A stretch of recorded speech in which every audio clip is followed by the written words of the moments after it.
ሰላም እግዚአብሔር ከእናንተ ጋር ይሁን። እንደምትሰነበታችሁ ክቡራትና ክቡራን ተመልካቾች፣ ይህ ሳምንታዊ ምክረ ካህን ነው። ለእመቤታችን ለቅድስት ድንግል ማርያም ጾመ ፍልሰታ እንኳን በሰላም አደረሳችሁ። በጾመ ፍልሰታ ላይ በተለይም በልጅነት ያለንን ትዝታ እናነሳለን። በዋናነት ደግሞ በሥርዓተ ቁርባን ላይ የምናደርጋቸውን ጥንቃቄዎች በዛሬው መርሃ ግብራችን ላይ ትኩረት እንሰጥበታለን። በእርግጥ በልጅነታችን ምን ትዝታ አለን? በጾመ ፍልሰታ ብዙዎቻችን ጾም የጀመርንበት፣ ብዙዎቻችን ቤተክርስቲያን የመጣንበት፣ ብዙዎቻችን ደግሞ በልጅነት ትዝታዎቻችን ላይ ብዙ የምናስታውሰው ነገር ያለን ጊዜ ነው። የአሁንም ልጆቻችን ደግሞ ይህንን ሲያደርጉ እናስተውላለን። በጾመ ፍልሰታ ውስጥ ምን አይነት ጥንቃቄዎች ይደረጋሉ? ምንስ መደረግ ይገባል የሚለው ዛሬ እናነሳለን። ከዛ በፊት ግን የእናንተን ጥያቄ ተመልክተን እንመለስ። ሰላም እንዴት ናችሁ? አልማዝ እባላለሁ ከቦሌ አራብሳ። ጾመ ፍልሰታን አስመልክቶ የተወሰኑ ጥያቄዎች ነበሩኝ። የመጀመሪያው ጾመ ፍልሰታ ወይም የፍልሰታ ጾም ስንል በቤተ ክርስቲያናችን ምን ማለታችን ነው የሚለው ቢብራራልን። ሌላው ደግሞ በተለምዶ ይህ ጾም የልጆች ጾም ነው፣ ልጆች የሚጾሙት ጾም ነው ይባላልና ለምንድን ነው ይህ ከየት የመጣ ነው የሚለው ብትመልሱልን። ሌላው ደግሞ አሁን ላይ በፍልሰታ ጾም ላይ የሚታዩ ክፍተቶች ምን ምንድን ናቸው ከስርዓት አንፃርና እንዴት ይታረሙ የሚለው ነው። የመጨረሻው ደግሞ ብዙ ጊዜ በዚህ ጾም የምናየው ልጆች አብረው ከጓደኞቻቸው ጋር ተሰብስበው የመቁረብ ልምድ አላቸውና ይሄ ልምድ ከስርዓተ ቁርባን አንፃር ምን አይነት ጥንቃቄዎችን ሊያደርጉ ይገባል በዚህ ወቅት የሚለውን እንድትመልሱልና አመሰግናለሁ።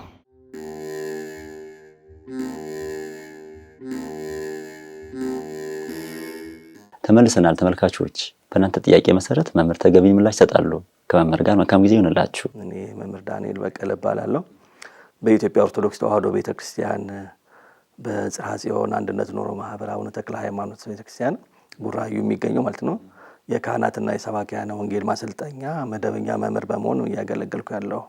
ያው ፍልሰታ የሚለው ቃል የግዕዝ ቃል ነው። ፈለሰ ከሚለው ግስ የወጣ ነው። ከአንድ ቦታ ወደ አንድ ሌላ ቦታ መሻገርን መሄድን የሚያመለክት ቃል ነው። ሄደ፣ ተሻገረ፣ አለፈ የሚል ግስ ነው ያለው። የእመቤታችን የቅድስት ድንግል ማርያምን ከሚታየው ዓለም ወደማይታየው ዓለም፣ ከጊዜያዊ ዓለም ወደ ዘላለማዊ ዓለም፣ ከስጋዊው ዓለም ወደ መንፈሳዊ ዓለም የተሻገረችበትን ለማሰብ ፍልሰታ ተብሎ ተሰይሟል። ስለዚህ ጾመ ፍልሰታ እሱ ነው።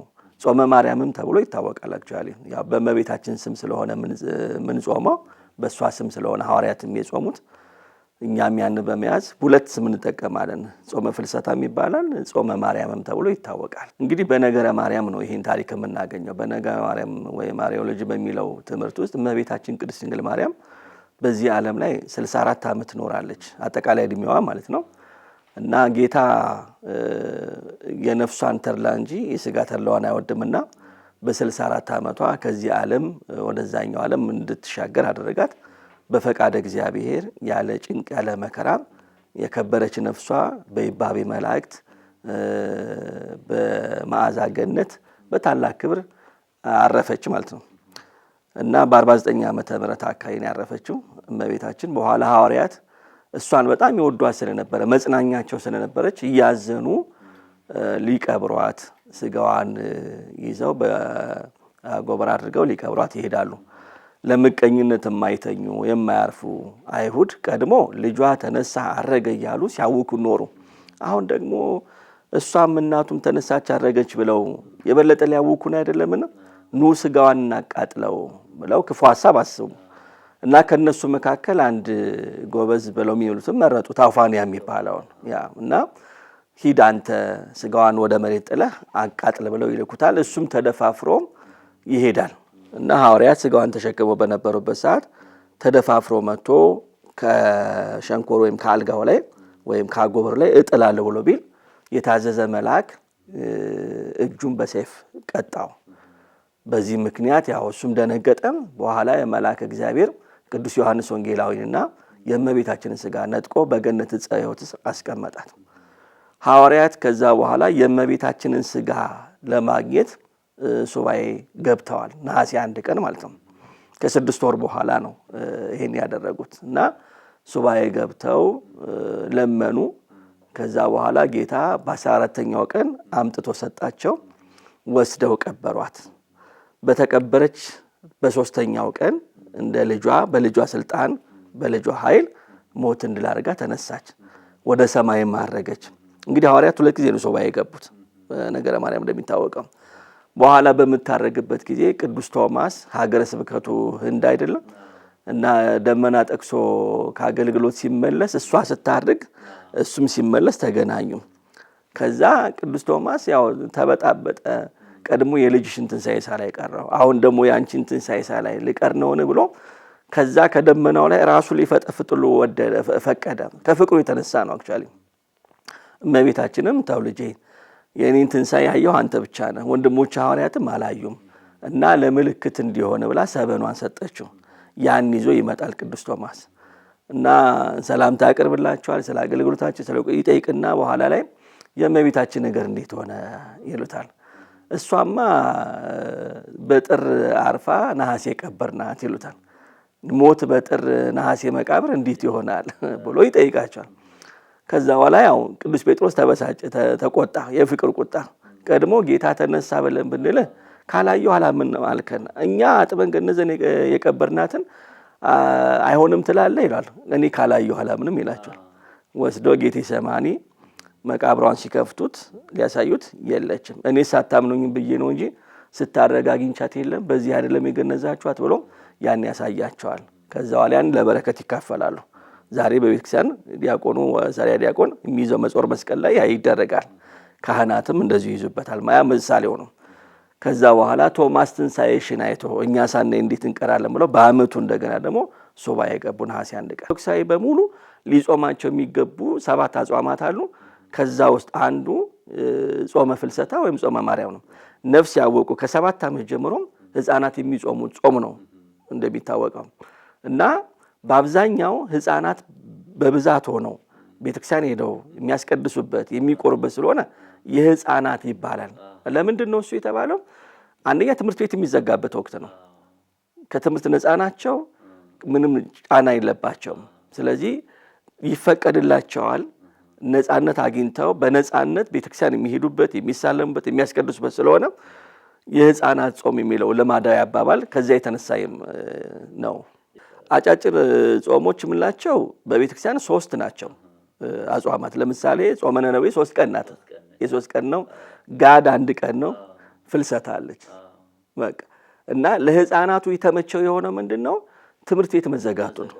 ሁሉም ሰው የራሱ ትዝታዎች ይኖሩታል። እንግዲህ ምናልባት የኔን ትዝታ ከሆነ በተመለከተ እኔ ያለኝ እንደውም ቤተክርስቲያን ለመሄዴ ምክንያት የሆነኝ እንደውም ጾመ ፍልሰታ ነው። በልጅነታችን ከቤት እንድንወጣ አይፈቀደልኝም ነበር። በእኔ አስተዳደግ በጣም ቁጥጥር አለ። ከትምህርት ቤት ወደ ቤት ነው፣ ከቤት ወደ ትምህርት ቤት ነው።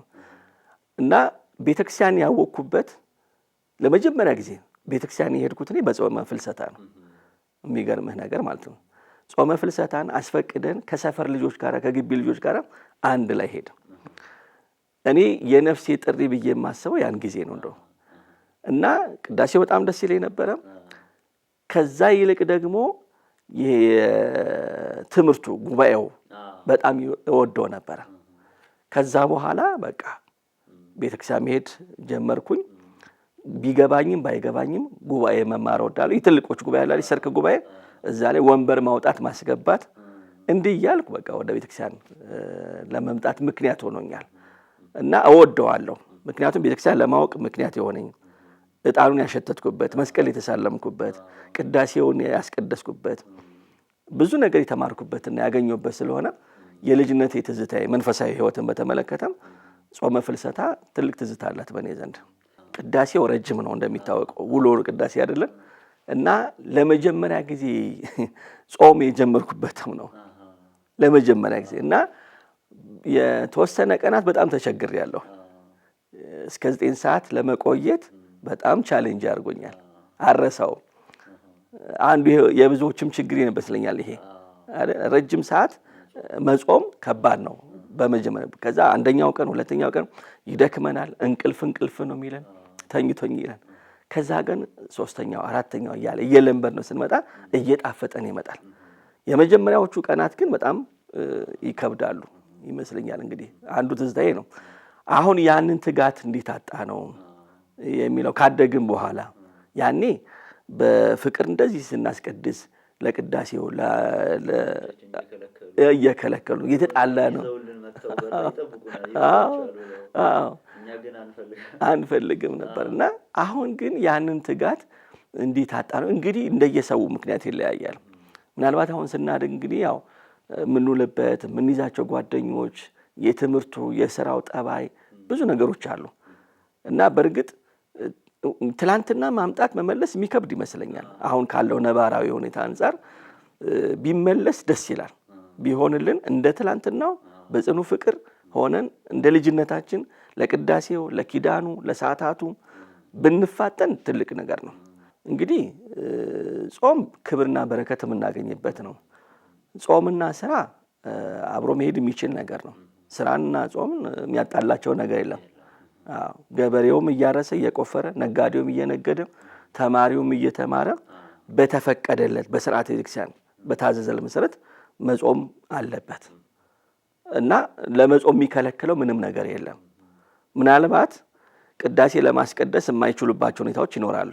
ለምሳሌ ሰራተኛ ከሆኑ የመንግስትም የግልም ድርጅት የሚሰሩ ሰዎች ከሆኑ ለቅዳሴ ላይመቻቸው ይችላል። ቅዳሴ አላስቀደሱም ማለት ግን መጾም አይችሉም ማለት አይደለም። አንዳንዶቹ እንደውም ጎበዞች ምን ያደርጋሉ? የዓመት ፈቃዳቸውን ፍልሰታ ላይ ያደርጉና ልባቸውን ሰብሰው የሚያስቀድሱ አሉ። ሱባኤ የሚገቡም አሉ። የሚገርመው አንዳንዶቹ ደግሞ ስራ ያለባቸው ደግሞ ምን ያደርጋሉ? ሰርክ ጸሎት ይሳተፋሉ። ያም ያልሆናቸው ደግሞ ሰዓታት አድረው የሚገርመው ሰዓታት አድረው ጠዋት ወደ ስራቸው የሚሄዱ አሉ። በዚህ መንገድ በረከታቸው ላለማጣት ባገኙት አጋጣሚ የሚጠቀሙ ሰዎች አሉ እና ስራና ጾምን ምንም ያጣላው ነገር የለም። ስንፍና መኖር የለበትም። ምክንያት መደርደር አያስፈልግም። ቅድም እንዳልኩት ቅዳሴ ካልቻለ ሰርክ ጸሎቱን፣ ሰርክ ጸሎት ካልቻለ ሰዓታቱን፣ ኢቭን እሱንም ካልቻለ ደግሞ ኪዳን አድርሶ እንኳን ወደ ቤቱ መሄድ ይችላል። ከተቻለ ያው የዓመት ፈቃድ ወስዶ ሙሉውን መከታተል ይችላል።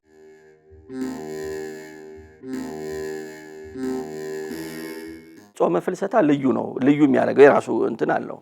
ለምሳሌ አሁን ከጠዋት ጀምሮ ስንነሳ ጠዋት ያው ኪዳን ይደርሳል፣ ያ በረከት አለው በራሱ። ከዛ ደግሞ ውዳሴ ማርያም፣ ቅዳሴ ማርያም ይተረጎማል።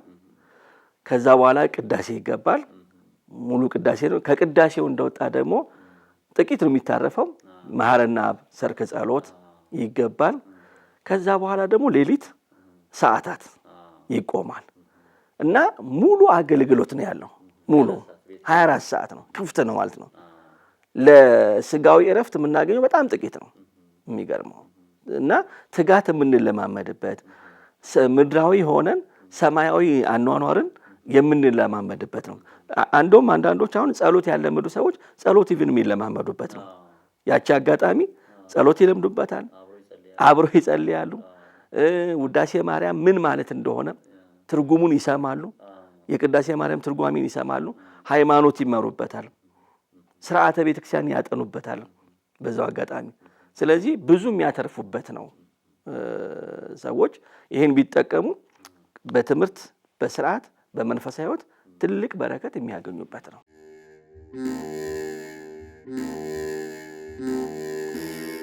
ሱባኤ ማለት እንግዲህ ያው ለአንድ ሳምንት ያለው 7 ቀን ነው ሱባኤ የምንለው እና ለአንድ መንፈሳዊ ዓላማ ግብር ገብተን እግዚአብሔርን ደጅ የምንጠናበት ለምንፈልገው ጉዳይ መንፈሳዊም ይሁን ስጋዊ ጉድለቶቻችን እንዲሟሉልን ደጅ የምንጠናበት ነቢያት አበው አባቶቻችን ሲያደርጉት የነበረው ነው። በነቢያትም ዘመን ሱባኤ ዳንኤል አለ፣ ሱባኤ ሄኖክ አለ እያልን የምንላቸው አሉ። ስለዚህ ለአንድ መንፈሳዊ ዓላማ ሚስጥር እንዲገለጥላቸው ሱባኤ የሚገቡ አሉ። ችግራችን እንዲቀረፍላቸው ሱባኤ የሚገቡ አሉ። ስለዚህ ሱባኤ ለሆነ ዓላማ ህሊናን ሰብስቦ ከተግባረ ስጋ ርቆ ክትት ብሎ የሚደረግ ደጅ ጥናት ነው። በተለይ ሱባኤተኞች ሱባኤ ሲይዙ የመጡበትን ዓላማ እንዳይረሱ በየጊዜው ትምህርት ያስፈልጋቸዋል። በተለይ በእናቶች አካባቢ ብዙ ጊዜ ያው ክፍተት የሚታዩ በእነሱ ስለሆነ ለምሳሌ አሁን በቦታ የሚጣሉ አሉ እና ቤተክርስቲያን የሁሉም ናት እና የዛሬ ዓመት ያስቀደስኩበት እንደ ርስት አድርጎ ማሰብ፣ ምእመናን አዳዲስ ሰዎች ሲመጡ ማሸማቀቅ፣ ይሄ እኔ ቦታ ነው እንደዚህ ነው ብሎ መገፋፋት ይታያሉ። ይሄንን ያው የሚመለከተው አካል በትምህርት በምክር ማራቅ መቻል አለበት። እንደውም ለመጀመሪያ ጊዜ አዲስ ሰው ቤተክርስቲያን ላስቀድስ ብሎ ወይም ልሳለም ብሎ ሲመጣ ካሸማቀቅ ነው ያ ሰው ደገም አይመጣም። በዚህ ምክንያት ተሰናክለው የሚቀሩ ሰዎች አሉ። ስለዚህ አንዱ ችግር ይሄ ነው። ሁለተኛ ደግሞ ሱባኤ ነው ብለው ተቀምጠው ዓለማዊ ወሬ የግል ጨዋታ የሚጫወቱ አሉ። ስልክ ይዘው የሚገቡ አሉ። ስልክ የሚጎረጉሩ አሉ። የማይመለከታቸው ነገሮችና መንፈሳዊ እንትኑን የሚያጠፋባቸው አሉ። ይሄም ትክክል አይደለም። ሌላው ደግሞ ከምግብም አንጻር ሱባኤነቱ እስኪጠፋ ድረስ ከቤታቸው ምግብ እያስቋጠሩ እያመጡ ሌሎች እስኪረበሹ ድረስ አሁን አንዳንዶች በጥሬ የሚያሳልፉ አሉ። አንዳንዶች ደግሞ በአቅማቸው እንትን ከልክ ያለፈ ነገር በማድረግም ሌላውን የሚፈትኑም ይኖራሉ። ይሄም ጥንቃቄ ይፈልጋል። ሌላው ውዳሴ ማርያም ቅዳሴ ማርያም ሲተረጎም ከመስማት ይልቅ ወሬ የሚያወሩ አሉ። ሌሎች እንዳይሰሙም ደግሞ እንቅፋት የሚሆኑም አሉ። ይሄም ምን ይፈልጋል? ትምህርት ይፈልጋል።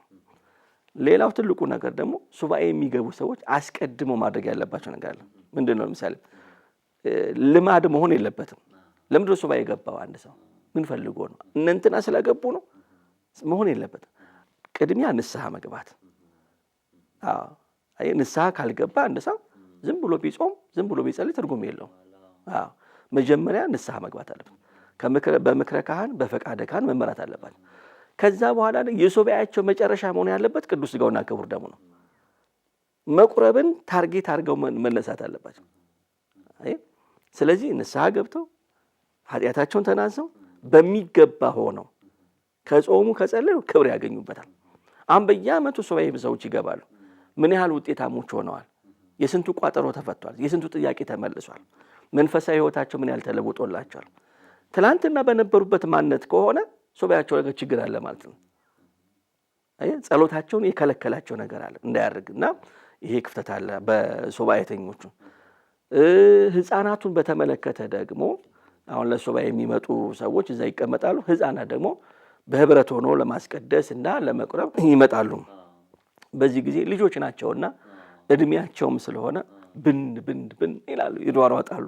ለመጀመሪያም ጊዜ ከቤታቸው የሚወጡበትም ስለሆነ ከብዙ ጓደኞች ጋር ስለሚገናኙ ለነሱ የተለየ ዓለም ነው። በነገራችን ላይ ትምህርት ቤት በእርግጥ ይጫወታሉ እኮ የራሳቸው ዓለም ነው። ይሄኛው ግን ለነሱ አዲስ ህይወት ነው። ስለዚህ ከብዙ ልጆች ጋር ይገናኛሉ። ለነሱ እንደ አዲስ ህይወት ስለሆነ ጫወታውን የሚታያቸው። ስለዚህ ምን ያስፈልጋል? ከተቻለ ወላጆች መቆጣጠር አለባቸው ይዘዋቸው የሚመጡት። አብዛኞቹ ግን ወላጆች ይዘዋቸው አይመጡም። በተለይ ቅርብ ከሆኑ ቤታቸው ይለቋቸዋል። ሰብሰብ ብለው ይመጣሉ። የሚከታተላቸው የለም፣ የሚይዛቸው የለም። ስለዚህ ምን ያደርጋሉ? ቅዳሴውን ያውካሉ። ውዳሴ ማርያም ትርጓሜ ሲተረጎም ያውካሉ፣ ይሯሯጣሉ፣ ይንጫጫሉ። በዚህ ምክንያት አንደኛ ምን ይሆናል መሰለው? አገልግሎቱን ያስታጉሉታል። ሁለተኛ ምዕመናን ይማረሩባቸዋል። አንዳንዶች ነው ተበሳይተው እስከ መራገም ሁሉ ይደርሳሉ። ይሄ መሆን የለበትም። ወላጆችም ቢይዙ ጥሩ ነው። ትልልቆችም እድሜያቸውን ኮንሲደር ማድረግ አለባቸው፣ ያሉበትን ስታተስ ማለት ነው። አዎ ነፋሳዊ እድሜ ነው። እነሱ አይፈረድባቸውም። ቁጭ ብለው የመስማት እንትን የላቸውም። የሚተረጎመው ትርጓሜ ለእነሱ አይመጥናቸውም። ማን ነው ኃላፊነት መውሰድ ያለበት ካልን ሰንበት ትምህርት ቤት። አሁን ትልቁ ስራ ፍልሰታ ላይ ሰንበት ትምህርት ቤት በአጭር ታጥቀው የሚመጡትን ሕፃናትን እየሰበሰቡ ወደ አዳራሽ በማስገባት ልዩ ልዩ ታሪኮችን በማስተማር መዝሙር በማስጠናት በቃ በዚህ ሲያሳልፉ አንደኛ ግቢው ሰላም ይሆናል። ሁለተኛ ልጆቹም እንዲሁ አይባክኑም፣ አንዳች ነገር ይይዛሉ ማለት ነው። በሚያስቆርቧቸውም ጊዜ በስነ ስርዓት ወንዶቹን ለብቻ ሴቶቹን ለብቻ አድርገው እየመሯቸው ቢያደርጉ በጣም ውጤታማ እንሆናለን። አሁንም ያደርጓል። በመሰረቱ ይሄን አጋጣሚ ተጠቅመው በስነ ስርዓት ልጆችን የሚከታተሉ ብዙ ሰንበት ትምህርት ቤት እንዳለ እናውቃለን። አንዳንዴ ግን ያው እንደምናውቀው ክፍተቶች ይኖራሉ።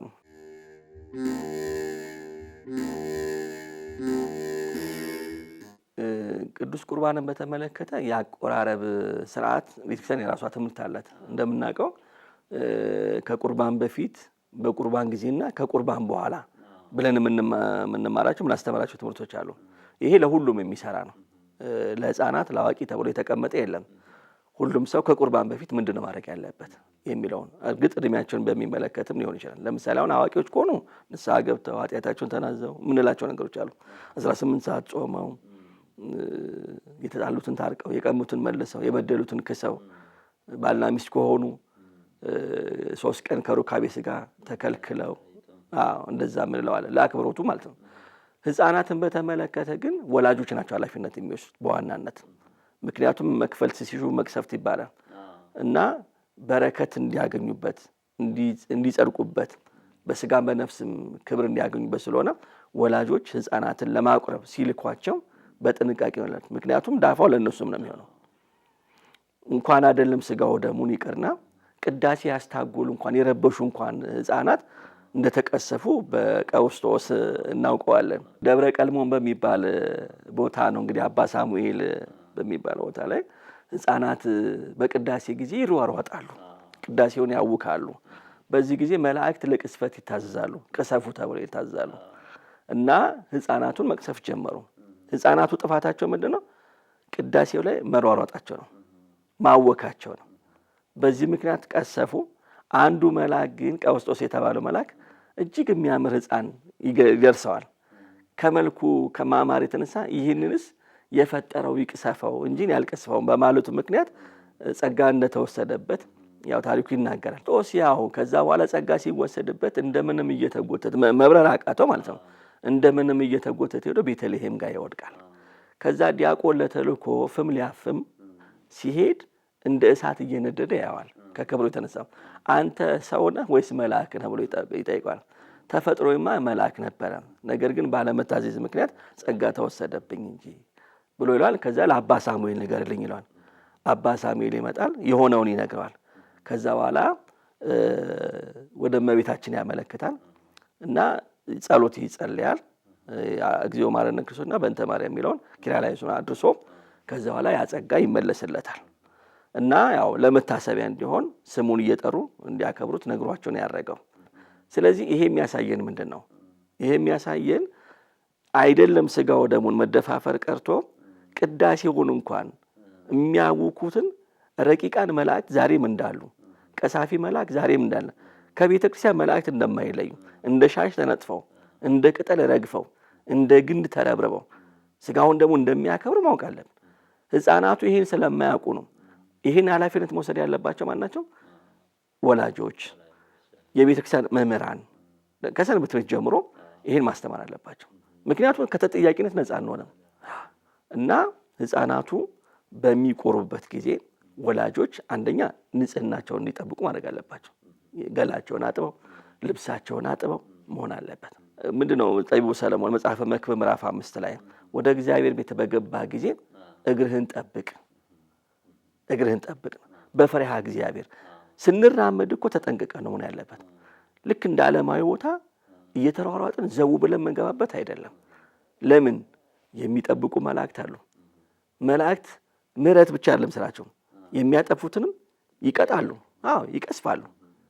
እና ስለዚህ ህፃናት እንዳይቀሰፉብን እንዳይጎዱብን ወላጆች፣ የቤተክርስቲያን መምህራን ምን አለብን ማለት ነው?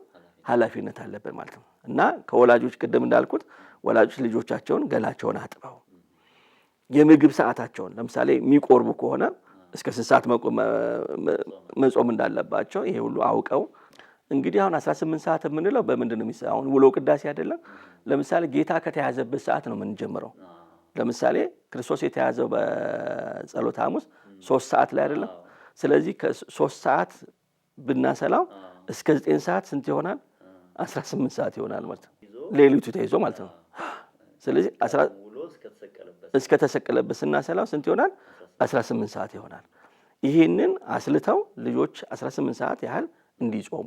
አንዳንድ ጊዜ ልጆች ከቤተሰብ ተደብቀው ምግብ ይዘው ቆሎም ይሁን ቂጣም ይሁን ይዘው ቤተ መቅደስ የሚገቡ አሉ። ልጆች ናቸውና ረሃቡ ሲጸናባቸው መታገስ ያቀታቸው ተደብቀው ይቀምሳሉ፣ ይበላሉ። ይሄ ብዙ ጊዜ ታይቷል። እና ያንን ለማንም ሳይናገሩ በልተው ይቆርባሉ። ይሄን በጣም እና ሰንበት ትምህርት ቤት ልጆች ወይም ወላጆች ኪሳቸው መፈተሽ አለባቸው እንዳይፈጸም ማለት ነው። አንድ ይሄ ሌላው ደግሞ ምን ያው ነገር አለ መሰለህ ነጠላ የማይለብሱም ልጆች አሉ። ነጠላ ሳይለብሱ በጃኬት ብቻ ሄደው ለመቁረቡ የሚፈልጉ አሉ። ይሄም የገጠመኝ ነገር ነው። በተለይ እሑድ ቅዳሴ ላይ እንደውም ትዝ ይለኛል ልጆች ዝም ብለው ይገባሉ ያለ ነጠላ ዝም ብለው ገብተው የሚቆርቡ አሉ። እኔ እነሱን ብሌም አላረግም ወይም አልወቅሳቸውም። የምወቅሰው ወላጆች ነው ያደፋፈሯቸው እነሱ ስለሆነ። ስለዚህ ነጠላ በስርዓት እንዲለብሱ መስቀለኛ ነጠላ ለብሰው እንዲሄዱ። ሌላው ደግሞ ሳይሻሙ ግርግር ሳይፈጥሩ በስነ ስርዓት እንዲቆርቡ ማድረግ አለብን። ታስታውሰዋለህ እንደውም ቅዳሴ ላይ ስርዓት አለው አይደል? እና ብዙ ጊዜ ልጆች ይገፋፋሉ። እኔ ልቅደም ይባባላሉ። ያንን ስርዓት ማስያዝ ያስፈልጋል። ከቆረቡ በኋላ ደግሞ ብዙ ጊዜ የሚታዩ ክፍተቶች አሉ። ቆርበው ሲወጡ ደግሞ የሚጣሉበት ጊዜ አለ። ልጆች ናቸውና ይሯሯጣሉ፣ ውሃ ይነካሉ፣ ሊደሙ ይችላሉ፣ በጣም ጠግበው ሊበሉ ይችላሉ። ይህን ሁሉ ወላጆች ምን ማድረግ አለባቸው? መከታተል አለባቸው።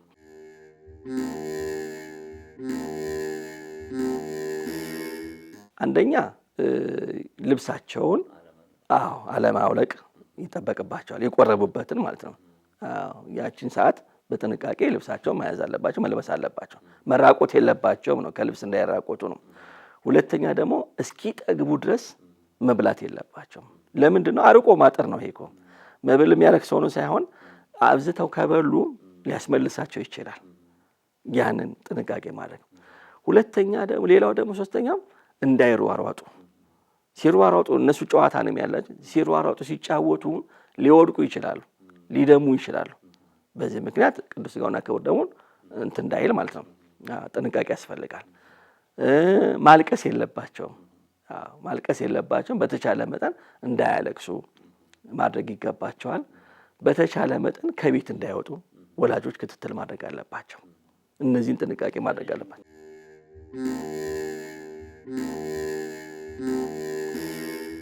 በየቀኑ ቢቆርቡ ደስታ ነው ለቤተክርስቲያን ነው። ምክንያቱም ያው እኛም ሁላችንም በመሰረቱ በየጊዜው ብንቆርቦ ችግር ኖሮት አይደለም፣ ግን ያው ከሁኔታዎች አንፃር ስለማይፈቅዱልን ነው። እና ህፃናት ፍልሰታ ላይ በየቀኑ መቁረብ አለባቸው የሚለው ትንሽ ያስቸግራል ከክትትል አንፃር ከሁኔታዎች አንፃር። ስለዚህ አልፎ አልፎ ፕሮግራም እየወጣላቸው ቢቆርቡ ሞር የተሻለ ነው የሚሆነው። ጊዜ መስጠት ያስፈልጋል። እንጂ ዝም ብሎ መደዳውን እናቆርብ ካለ መቼ ሊያጠባቸው ነው? ብዙ ነገሮችን መቼ ልብስ ሊቀይሩላቸው ነው? አይመችም። ስለዚህ ፕሮግራም አውጥተው ለምሳሌ በሳምንት አሁን 14 ቀን አይደለም፣ በእነዚህ በ14 ቀናት ስንት ቀን ቢቆርቡ ጥሩ ነው የሚለውን አስልተው ቢያቆርቧቸው ይሻላል እንጂ ሙሉን 14ቱን ተከታታይ እናቆርብ ካለ ገላ መታጠብ አለ፣ ልብስ መቀየር አለባቸው፣ ሌላም ነገሮች ከንጽህና እነሱም ይጎዳሉ። ልክ ነው። እና ለምን ይሰቀቃሉ? ከዛ በኋላ ደስተኛ አይሆኑም፣ ወደ ጥላቻ ይሄዳሉ። ስለዚህ በአቅማቸው ቀስ በቀስ ክርስትና እኮ በአንድ ጊዜ የሚተኮሱበት አለ። በመለማመድ ነው። ጾሙን እየለመዱ ቅዳሴውን እየለመዱ ስጋው ደሙን እየለመዱ እንዲመጡና ጥሩ ጥያቄ ያነሳው ይሄ በጣም ወሳኝ ነገር ነው።